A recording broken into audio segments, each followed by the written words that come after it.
Por fin, llevaba días esperando a que llegara este momento y por fin han llegado los datos de la autonomía real del Toyota CHR Plus en las dos versiones en las que se va a vender en España.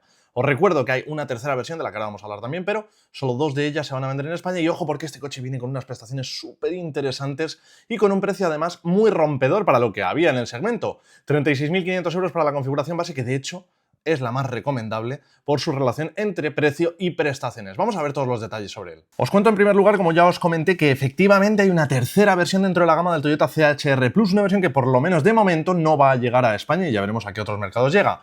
Ojo, yo creo que en el futuro, honestamente, sí que se lanzará en España, pero de momento nos quedamos sin ello. Es una versión de acceso, más barata evidentemente, que tiene una batería también NCM de 57,7 kWh, aunque útiles se quedan 54 kWh. Y esta versión, por cierto, tiene una autonomía VLTP de 456 km, así que versión súper interesante que desgraciadamente no la vamos a tener aquí por el momento. Las que sí llegan a España son dos versiones superiores con batería de 77 kWh, estamos hablando de una capacidad bruta, la capacidad neta, la capacidad útil, la que se queda aprovechable es de 72 kWh, lo que significa, por cierto, que tiene un buffer de seguridad que es pues para la degradación de la batería, para que no nos quedemos sin autonomía a lo largo del tiempo y del uso y también para que tengamos una cierta reserva de energía, por si nos estamos quedando sin batería, pues tenemos un buffer de 5 kWh. Un buffer bastante grande, es llamativo porque, bueno, ya sabéis que lo que tiene precisamente Toyota, una de las particularidades que tiene es la garantía y la seguridad que te da a nivel de fiabilidad. Guardan un buffer súper grande, aún así manteniendo una muy buena autonomía, ahora como vamos a ver en los detalles de la autonomía real del modelo, y además tienen una garantía, siempre y cuando lleves los mantenimientos con ellos, de 1.000.000 de kilómetros para la batería, cosas que no todos los fabricantes ofrecen y que precisamente si Toyota se ha metido de lleno en el mundo de los coches eléctricos es porque a día de hoy tienen la seguridad y las garantías de que pueden ofrecer el mismo nivel de fiabilidad que han estado ofreciendo anteriormente en su día con los motores diésel y también con los motores híbridos. Si son el referente en fiabilidad, es por algo y trasladan esta misma fórmula a los coches eléctricos y esto es muy importante y hay que tenerlo en cuenta. Bien, solo a modo de resumen rápido, este es un coche que mide 4,52 metros, compite en el segmento de los C-Sub, los subcompactos. Tenemos dos versiones, como te decía anteriormente, las dos con la misma batería, pero con diferencias a nivel de sistema motriz. Vamos a empezar con la versión de acceso a la gama, que es una versión que, como te digo, batería de 77 kWh, una potencia de 224 caballos y tracción solo a un eje. En esta configuración tenemos una autonomía VLTP, la autonomía oficial es de 609 kilómetros, es la versión que tiene la mejor autonomía. ¿Por qué? Pues porque simplemente ofrece la mejor eficiencia. Ahora vamos a hablar también de ello. Sin embargo, en cifras de autonomía real, lo que tenemos es un rango que está comprendido entre los 310 y los 630 kilómetros. Dato muy importante en el que ahora haré hincapié.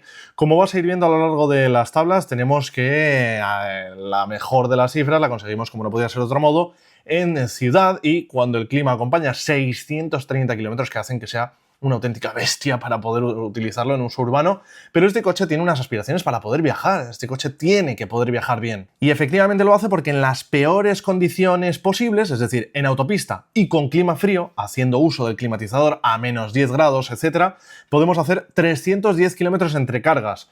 Siempre suelo decir, y cada uno tendrá su criterio propio, pero que para que podamos viajar con una cierta comodidad en un coche eléctrico tenemos que tener en estas condiciones, en las peores posibles, un mínimo de 200 kilómetros entre cargas, por supuesto, y esto combinarlo con un buen sistema de carga. Como estamos viendo de momento, el Toyota CHR Plus a nivel de autonomía tiene unas cifras realmente muy buenas en esta configuración de acceso a la gama. Si seguimos con los datos, podemos ver que en autopista y con las condiciones climáticas acompañando, siendo favorables, hacemos 400 kilómetros entre cargas. Desde luego que más que de sobra. Luego, en uso combinado con clima frío podemos esperar 360 kilómetros aproximadamente. En uso combinado y con clima templado, con condiciones favorables, 495 kilómetros. En ciudad, incluso cuando el clima es frío, 420 kilómetros, cifras realmente muy buenas. Y ahora veremos las cifras relativas al sistema de carga, que es probablemente lo más interesante en este coche eléctrico, pero antes déjame que veamos los datos de autonomía real de la versión más alta de la gama, la versión que por cierto es menos eficiente, la versión con tracción a las 4 ruedas. En el caso de la versión con tracción a las 4 ruedas tenemos efectivamente dos motores eléctricos que desarrollan 343 caballos de potencia máxima. Tenemos exactamente la misma batería, pero al tener un sistema algo menos eficiente, algo más de peso, más potencia, etc., la autonomía VLTP baja hasta los 505 kilómetros. Sigue siendo una autonomía realmente muy buena, pero sí que es verdad que luego las cifras cifras de autonomía real se van a una horquilla entre los 275 kilómetros como mínimo y los 560 kilómetros como máximo. ¿Y cuáles son esas cifras de autonomía real? Bueno, pues la peor de las cifras, 275 kilómetros, lo vamos a lograr en autopista y con clima frío, ya sabes, menos 10 grados y haciendo uso de la calefacción. En autopista, 275 kilómetros. Insisto, aunque tenemos un menor nivel de eficiencia, es verdad que incluso en esta versión con un sistema de tracción a las 4 ruedas, que es muy recomendable para la gente que lo utiliza pues, para irse a la montaña o que lo utiliza para hacer algo de off-road. No sé honestamente cuáles serán las capacidades off-road de este coche, las pondremos a prueba seguro en el futuro, pero también pues, para los climas fríos, etcétera. Bueno, hay gente que quiere ese sistema de tracción a las 4 ruedas porque además también da un rendimiento mayor, 343 caballos, que es una potencia desde luego muy decente. Y siguiendo con estas cifras de autonomía real de la versión que tiene tracción a las 4 ruedas, pues vemos que en autopista y con clima templado, siendo las condiciones pues mucho más favorables, tenemos 355 kilómetros entre cargas. Desde luego que va absolutamente sobrado para poder viajar, aunque ahora vamos a ver efectivamente las cifras relativas a su sistema de carga rápida.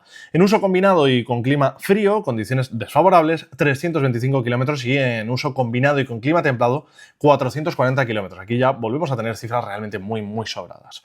¿Y en ciudad qué tal? Bueno, pues este coche con clima frío en ciudad nos va a hacer 380 kilómetros y en ciudad con clima templado, insisto, cuando las condiciones acompañan de una manera mucho más favorable, 560 kilómetros.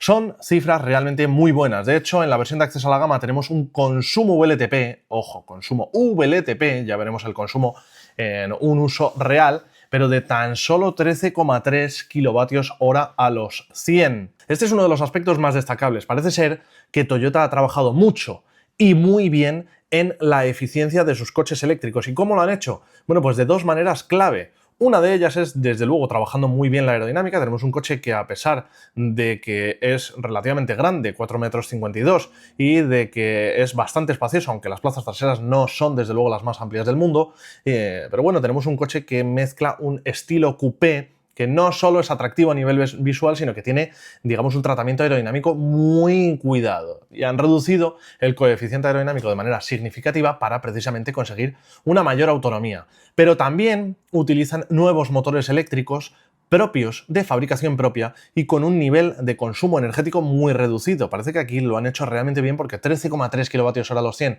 en la versión de acceso a la gama es una cifra sorprendentemente muy buena. Y si nos vamos a la versión más alta de gama, tenemos un consumo VLTP de 15,6 kWh a los 100. Igualmente son cifras de verdad muy buenas para un segmento de este tipo y desde luego que supone una mejora muy significativa con respecto a lo que estaba ofreciendo anteriormente Toyota. El dato clave que hay que combinar con todo lo que hemos estado hablando anteriormente es el de la potencia máxima de carga en corriente continua y, por supuesto, el rendimiento real del sistema de carga en corriente continua. Tenemos una potencia máxima de 150 kilovatios. A priori es una potencia máxima relativamente contenida, no es algo muy loco. El tiempo que declaran de carga en corriente continua del 10 al 80% es de 28 minutos, cosa que está, honestamente, bien. Ahora bien, el rendimiento real, ¿en qué se nos queda? Bueno, si mezclamos esto con las cifras VLTP, tenemos que la versión de acceso a la gama carga 14,7 kilómetros por minuto que esté enchufado al cargador, y la versión más alta de gama recupera 12,12 kilómetros por minuto en conexión al cargador. Si revisamos las cifras del rendimiento real de su sistema de carga rápida, podemos ver que del 10 al 80% mantiene un rendimiento medio de 110 kilovatios y efectivamente cumple prácticamente con lo que promete el fabricante. No son 28 minutos lo que hace, pero hace 29 minutos para llegar del 10 al 80%. En cifras reales de uso real, se estima que el Toyota CHR Plus en la versión de acceso consume alrededor de los 18 kWh a los 100 en autopista cuando las condiciones climáticas acompañan y llega hasta un máximo de 23 kWh a los 100 cuando hay clima frío, uso de climatizador, etcétera, en fin, las peores condiciones posibles.